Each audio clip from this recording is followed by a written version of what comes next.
Bonjour les amis, bonjour à tous. Donc comme convenu, comme je vous ai promis, je suis aujourd'hui sur le terrain ce 16 janvier pour une nouvelle journée de mobilisation. Je vais essayer de couvrir autant que possible.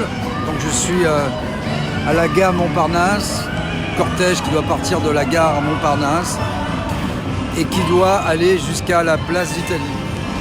Alors je ne sais pas si vous avez suivi hier les vœux du président de la République. Ils ont été très clairs. Qu'a-t-il dit en résumé? Il a dit, qu'il ne changerait pas de stratégie. Deux, qu'il y avait des vrais journalistes, c'est-à-dire ceux qui se rendent aux conférences de presse, il a essayé de les amadouer, etc. Voilà, et des gens qui sont dans la rue et qui tiennent un téléphone portable dans les mains et qui ne sont en gros rien, pas grand-chose. La société du commentaire, a-t-il dit, et des réseaux sociaux.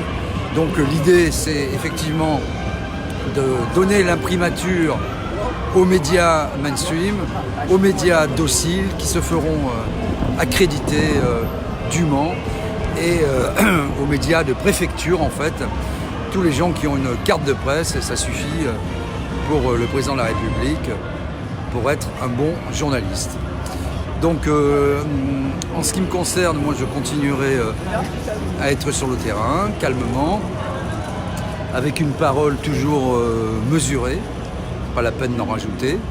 Je trouve qu'aujourd'hui je salue tous les gens qui ont depuis un peu plus d'un an, 14 mois maintenant, été sur le terrain et des vidéastes amateurs mais plein de professionnalisme, d'empathie et qui ne jugent pas, qui montrent simplement le réel. Donc je continuerai ce travail tranquillement, sans excès, sans rodomontade, sans bombage de torse.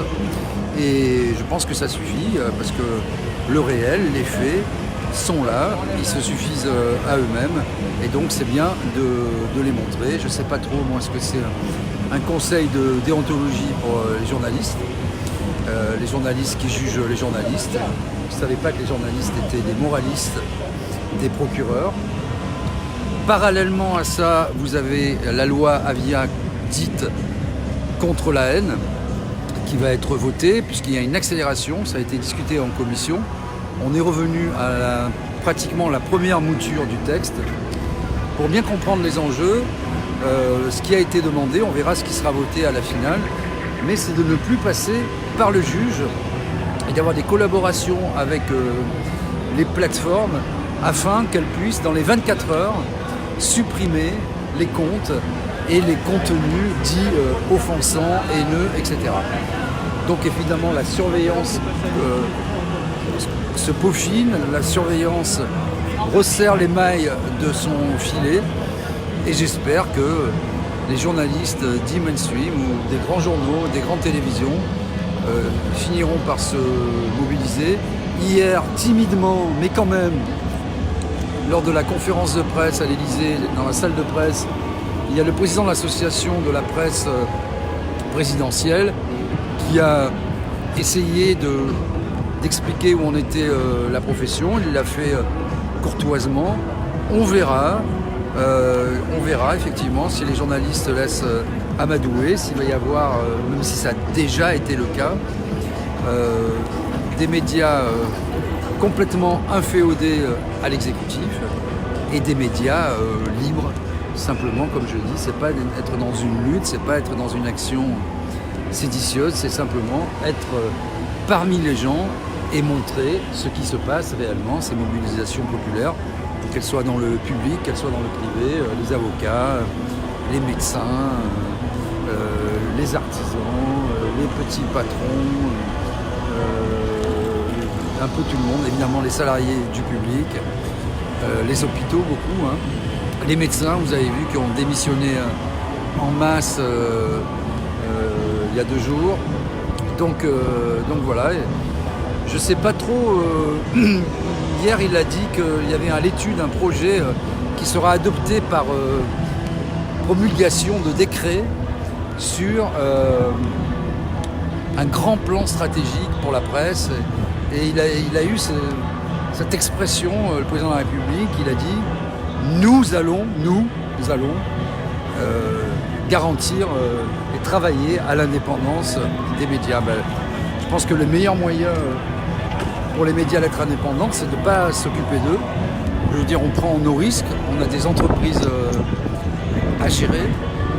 Moi, on n'a jamais reçu la moindre aide publique, jamais un centime, que ce soit pour la presse écrite ou pour la radio, jamais une subvention. On refuse pour la presse écrite, les publicités vantant les mérites des collectivités locales pour ne pas se faire acheter. Voilà, je pense qu'on fait juste normalement notre travail, on ne doit pas être récompensé pour ça, mais on demande juste la paix et l'indépendance, c'est ça. On n'a pas besoin d'avoir des organismes qui dépendent du gouvernement ou de la présidence de la République pour savoir quelle info délivrer, pour donner des brevets de macronisme à tel ou tel média. Si les médias sont un contre-pouvoir, je ne sais pas s'ils sont un contre-pouvoir, mais ils doivent relater le réel, et moi je continuerai autant que possible à le faire. Voilà, donc je vous donne trois petites infos un peu rigolotes. J'étais dans un Uber en arrivant, donc le type a un peu zappé, il tombe sur RTL, je ne me suis pas présenté, il ne me connaissait pas. Et il y a un éditorialiste qui faisait un papier, je trouvais ça extraordinaire, j'ai dit tiens, je vais leur en parler, sur les fameux milliards qui auraient été distribués aux Gilets jaunes. Et il a fait un parallèle, cet éditorialiste dont le nom m'a échappé. Vous le retrouverez, c'était juste avant la prise de parole de Pascal Praud sur RTL à midi. Il disait en fait les milliards qui ont été versés aux Gilets jaunes, ils se sont retrouvés dans les bas de laine et l'épargne française a explosé. Alors je me suis dit là, c'est sûr, on ne vit pas dans le même pays. Je ne savais pas que les milliards distribués aux Gilets jaunes, alors je ne sais pas s'ils en ont vu la couleur, mais c'était retrouvé sur les comptes d'épargne où il y a le petit écureuil, alors que les gens, dès le 2 du mois, ont plus un radis pour assurer leurs échéances. Bon, bref, ça c'est la première idée. La deuxième idée, je l'ai retweetée hier ou ce matin, je ne sais plus, ce matin je crois, c'est toujours cette fameuse histoire de médiamétrie. Alors, les gens commencent un peu à s'agiter parce que là ils ont mesuré France Inter donc sur la dernière période de 2 mois, et France Inter était un mois en grève sur ces 2 mois, et donc ils ont explosé les audiences. Alors les gens ont dit mais c'est quand même pas normal, il y a moins de programmes, voire pas de programmes, la musique, ils disent... Alors médiamétrie c'est justifié en disant oui, mais les gens vont vérifier, ils sont tellement attachés, ils vont vérifier que la radio fonctionne. Donc vous voyez un petit peu les dégâts et complètement l'oligarchie bien entretenue dans laquelle on se trouve pour raconter à peu près n'importe quoi. Et effectivement, il y a 2 mondes parallèles. Je ne sais pas s'ils se rejoindront dans l'infini, mais il y a en tout cas... Ils sont même plus parallèles, puisque je trouve que les droites s'éloignent. Oui, compte livret A en plus à 0,5, c'est sûr que c'est avec ça qu'on va faire fortune. Donc les droites, non seulement ne sont plus parallèles, mais je trouve se disjoignent de plus en plus, s'écartent de plus en plus. Et effectivement, il y a un monde protégé, un monde qui vit normalement, qui vit bien, qui est content de cette société, et le peuple qui de plus en plus fait corps dans la rue, quel que soit le métier des uns et des autres, quel que soit le secteur, qu'il soit public ou privé. Dernière petite anecdote, j'ai écouté, alors ça c'était sur Europe 1, un papier de Cyril Lacarrière, que je connais bien, qui avait suivi d'ailleurs l'affaire numéro 23, et il parle de cette affaire numéro 23 pour laquelle je me bats et dont je vous ai déjà parlé depuis un petit moment, depuis quelques mois. Je me bats depuis 7 ans, je suis toujours en procès pour essayer que ces 90 millions d'euros indûment perçus, parce qu'une chaîne de télé a été donnée et revendue, la seule chose qui a été revendue, c'est l'autorisation, c'est-à-dire qui appartient à tous les Français, en contrepartie des intérêts patrimoniaux de l'État. Et bien figurez-vous que ce type, après avoir fait une plus-value de 90 millions d'euros, comme je l'avais un peu embêté, fait des procédures, etc., il demande 20 millions d'euros au CSA, devant lequel je suis intervenu pour essayer d'interdire la vente à tout le loisir et que la loi le leur permettait. Donc, et il fait une procédure en référé pour avoir 10 millions de provisions tout de suite sur son compte, alors qu'il a déjà touché 90 millions d'euros, mais visiblement, comme pour Médiamétrie, parce que comme les gens sont jugés partis, Médiamétrie, tous les médias y sont, les annonceurs aussi, donc personne ne dit rien, et tout le monde trouve ça normal. Voilà un petit peu pour vous donner une idée de comment se comportent les médias et comment aussi on peut voir aujourd'hui un zèle à la fois d'un certain nombre de forces de l'ordre malheureusement, mais aussi des parquets qui sont parfois se saisissent dans l'extrême vitesse et parfois font traîner les affaires selon que vous serez puissant ou misérable, hein, voilà. Les jugements de cour vous rendront blanc, vous feront blanc ou noir. Depuis La Fontaine et même avant, on n'a rien trouvé de mieux. Donc voilà, je suis arrivé à Montparnasse, il y a déjà beaucoup de monde. J'espère que ça se passera bien. Je vais faire attention, redoubler d'attention, parce qu'effectivement, là, aujourd'hui, hier, c'était un peu un permis de continuer à embêter, violenter les gens qui filment dans la rue et qui ne sont pas les bienvenus. Parce qu'effectivement, quand vous avez le séant dans un plateau télé, que vous n'êtes jamais dans la rue et que vous vous contentez de répéter des éléments de langage et la doxa gouvernementale, mais c'est pas nouveau, mais là ça prend une proportion beaucoup plus grande et que quand vous êtes sur le terrain, évidemment, vous ne voyez pas tout à fait la même chose. Et donc je pense qu'il est utile de continuer à faire ce boulot au milieu des gens, montrer quel est le pouls de notre pays et à quel point il continuera de battre malgré les oukases, parce que la France est un pays millénaire qui vient de loin, un pays qui n'aime pas trop la réforme, qui est plus un pays de révolution. Et bon, pour l'instant ça passe, hein, ça continue, ça craque de toutes parts, mais le pouvoir reste sourd et fait comme si ces gens-là n'existaient pas, comme s'il n'y avait pas de mobilisation. Et donc on va faire très très attention et ne pas bien sûr aller au contact et faire attention un petit peu à tous les gens postés, notamment tous ceux qui ont des LBD, puisque les tirs deviennent assez lestes et assez finalement autorisés, puisqu'on trouve toujours une excuse. Voilà les amis, oui j'ai pris tout ce qu'il faut, j'ai les décontaminants, j'ai les gouttes, j'ai le collyre et tout ça, voilà. Donc on espère que ça se passera bien. Ah tiens, ça j'avais pas vu, je vais vous montrer quelque chose qui est rigolo, mais ils sont en fin de cortège. Vous allez voir, l'image est vaut son pesant. Salut Manu, son pesant de cacahuètes. Nous avons découvert un nouveau parti qui est un parti révolutionnaire qui n'a jamais participé à la vie de la cité en France et qui a décidé de manifester, qui a loué un petit camion parce que c'est un petit parti. Je vais vous le montrer, mais vous avez le droit de rire, hein.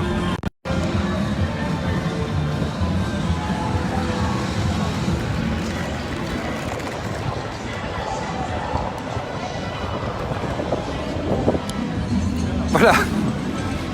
Bon, ils se sont fait discrets, le Parti Socialiste, mais ils sont en queue de cortège et ils sont maintenant pour une réforme. Je devrais pas rire parce que j'ai dit que je faisais pas de politique, mais bon, le PS qui est pour une réforme juste. Alors, moi j'avais compris que le PS était complètement absorbé par La République En Marche, qui est en train d'absorber aussi une bonne partie des Républicains dans cette espèce de social-démocratie triomphante qui est toujours pour le progrès social, mais qui n'hésite pas à éborgner les gens quand ils veulent faire valoir leurs droits dans la rue. Voilà les amis. Donc je suis à Montparnasse. Bienvenue, hein, voilà. Vous le voyez. Je vais faire quelques images. Je reprendrai. Je couperai puis je reprendrai après. Donc tes gilets jaunes. La vie est belle, yo. Salut. Oh, peace and love. Yo, tu vois mon visage? C'est les Mamadou fâchés, nous. On est énervés. La vie est belle. Je suis américain, français.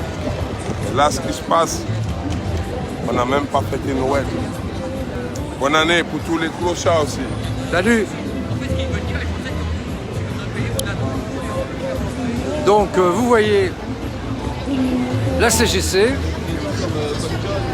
les cadres qui sont là constamment. Hein. Voilà. Évidemment beaucoup de véhicules de la CGT. Il y a un peu tous les syndicats. Voilà. Voilà, comme vous le voyez, de toute façon, il y a vachement du monde. Une unité qu'on n'avait pas vue depuis longtemps et qui maintenant, systématiquement, lors de chaque mobilisation, se fait jour. Bon, il fait un temps superbe. Pareil, c'est la plus belle journée de la semaine, donc on va en profiter pour essayer de faire de belles images.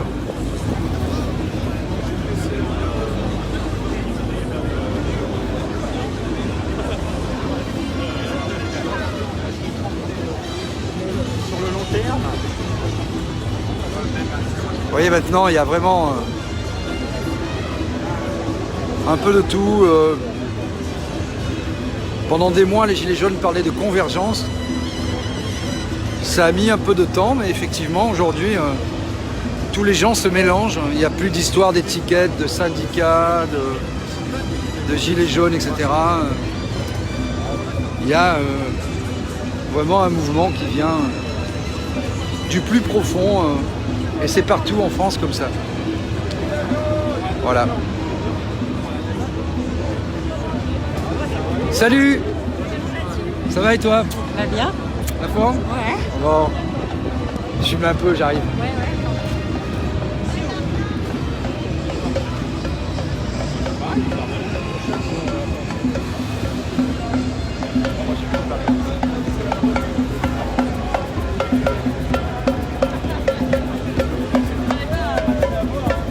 Merci.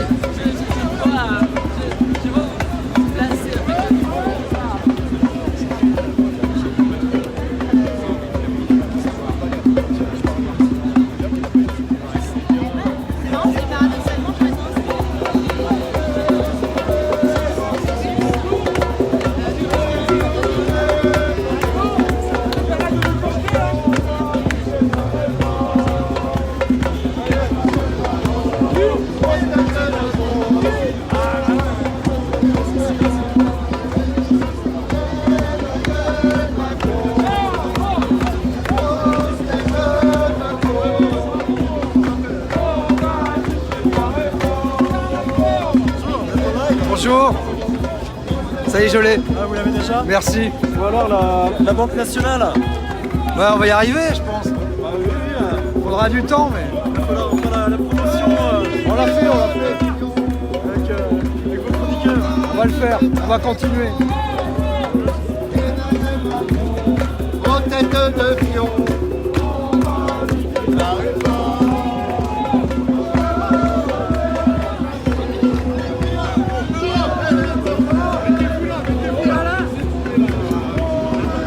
banderole, regardez en l'air la banderole, les gars.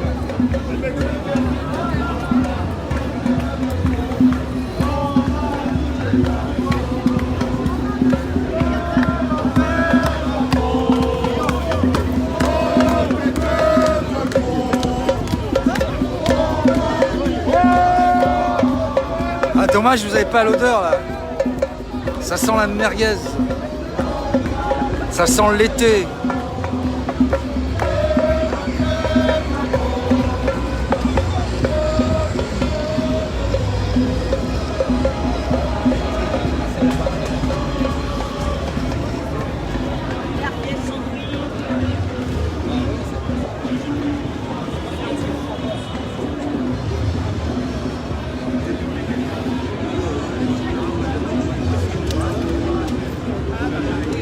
Salut.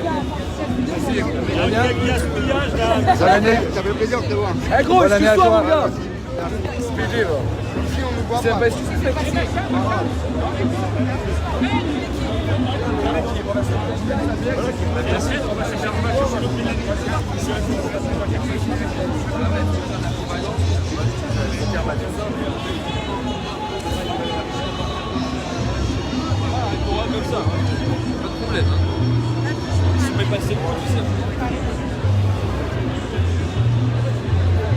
Bon là il y a des kilomètres de cortège. Je pense que ça va être une très très grosse journée de mobilisation. C'est ouvert. Vous voyez.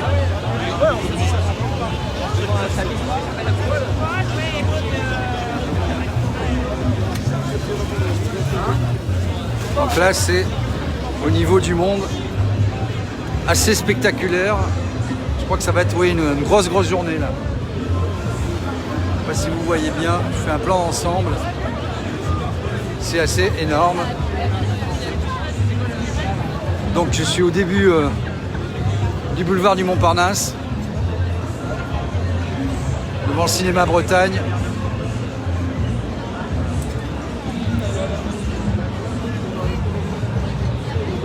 Et donc plusieurs kilomètres de cortège.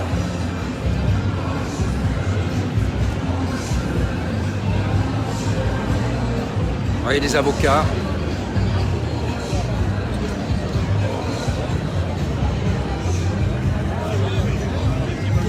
Vous voulez dire un petit mot?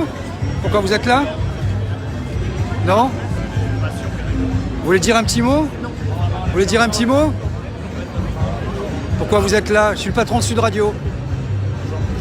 Je suis le patron de Sud Radio. Vous voulez dire un petit mot? Pourquoi vous êtes mobilisé? Si vous voulez, oui.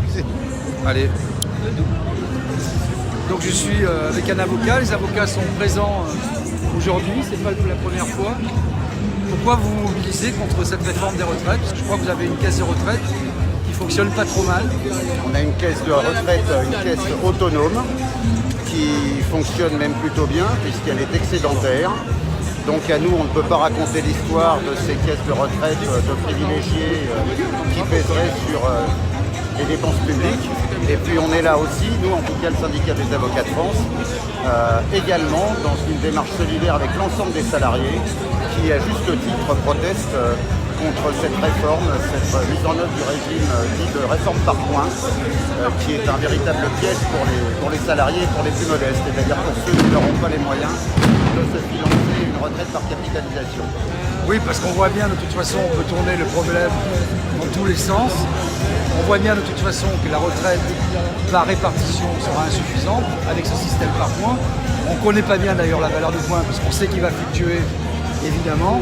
Et donc, ceux qui ne pourront pas cotiser à côté avec des assurances privées, disons-le clairement, auront une retraite encore plus ridicule qu'aujourd'hui. D'abord, le système par répartition, ça reste le meilleur système possible. Il est par certains aspects aujourd'hui en difficulté, parce que les salaires sont bas, parce que beaucoup de gens sont au chômage.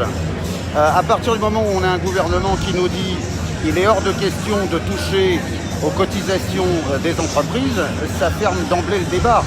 Ce n'est pas le système de répartition qui est en crise. Son financement est en crise parce que ça fait maintenant plusieurs décennies qu'à coup d'exonération dite de charge, alors qu'en réalité il s'agit de cotisation, c'est le travail des salariés qui génère tout ça.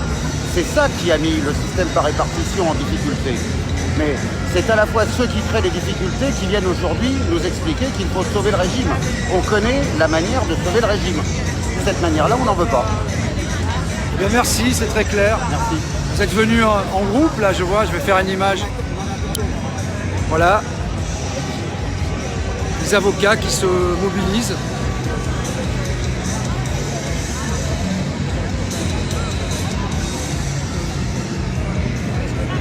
Merci.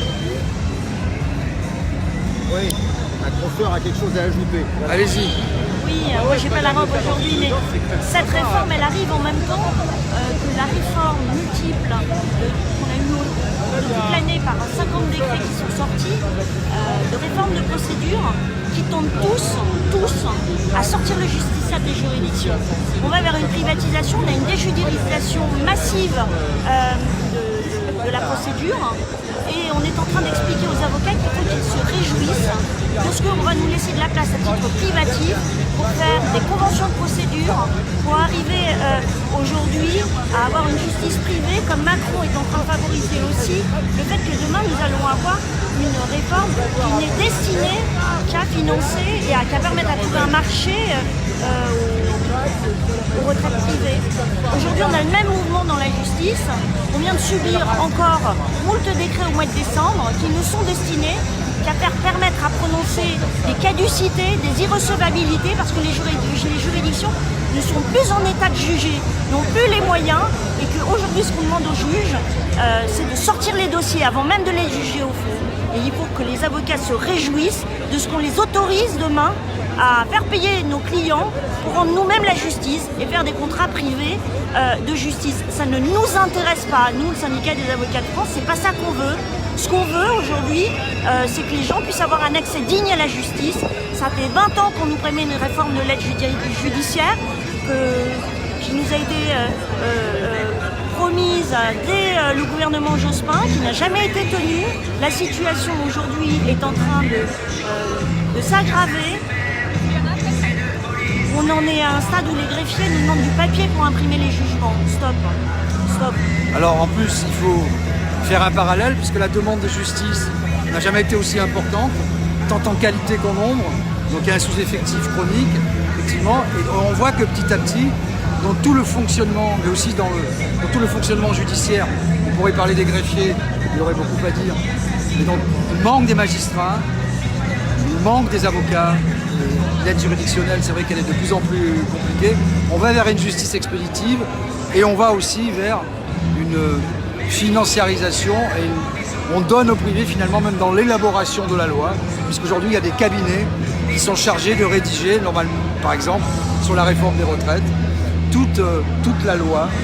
C'est quand même incroyable. Et aucune concertation. Aujourd'hui, nos représentants nous ont expliqué que sur la réforme de la procédure au mois de décembre, ils n'ont à aucun moment essayé d'écouter les constats que faisaient les praticiens de cette procédure, pour dire les incohérences, parce qu'il y en a plein, c'est mal ficelé, c'est mal fait, on a affaire à des zozos en plus. Alors pas sur le fond, parce que sur le fond ils savent exactement ce qu'ils font, mais sur la forme, ils nous comptent des trucs ingérables.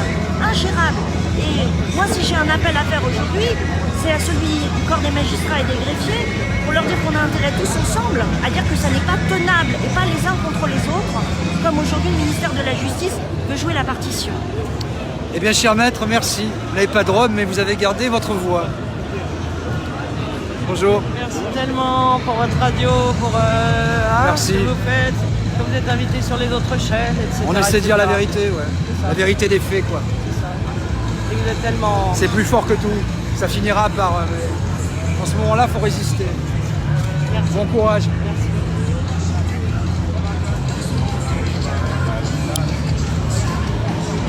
Bon voilà, ces deux avocats ont bien expliqué de quoi ils retournent, parce qu'effectivement, les avocats ont leur propre système qui ne demande rien à personne, ils le gèrent bien, il est excédentaire, et sous couvert d'universalité, dont le président de la République d'ailleurs a donné une définition qui est un petit peu un mot contraire, hein, parce que est universel, ce qui ne l'est pas. Ça doit être la sémantique du « en même temps ».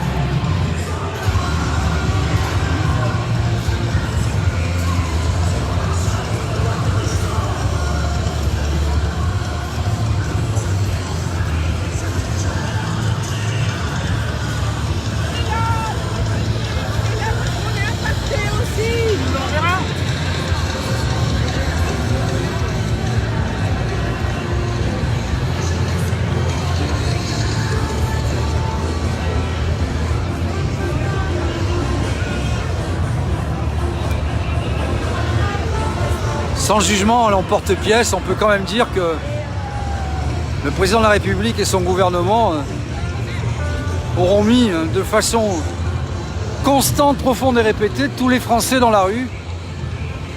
C'est quand même assez impressionnant à ce niveau.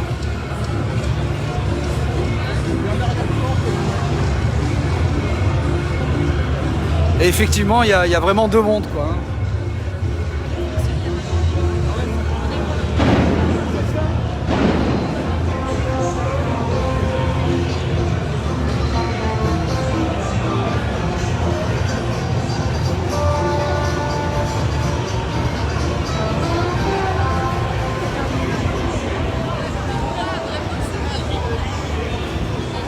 Merci.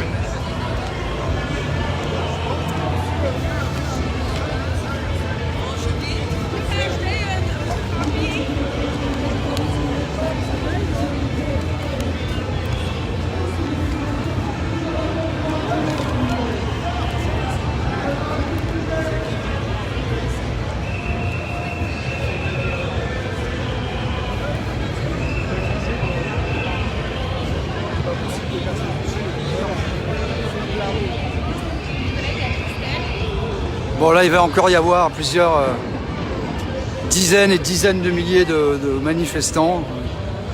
Comme je le disais en préambule, on est sur une très grosse journée de mobilisation aujourd'hui. En plus, il fait beau.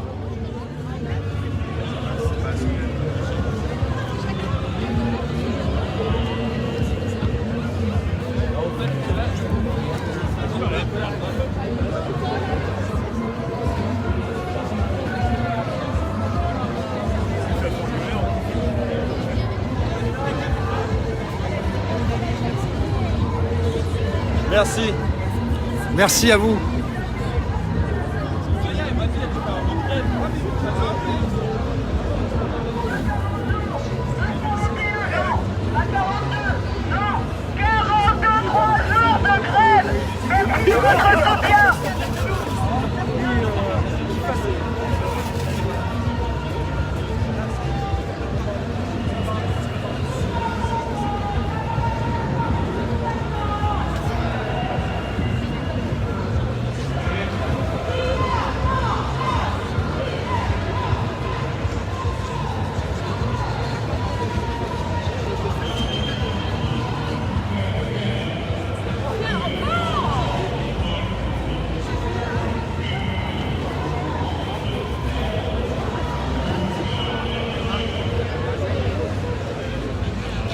Ouais les amis, je pense pas que je pourrais aller au bout du cortège parce que dans des journées comme ça, il est impossible de remonter. Marcher toute la journée, vous n'en voyez pas le bout.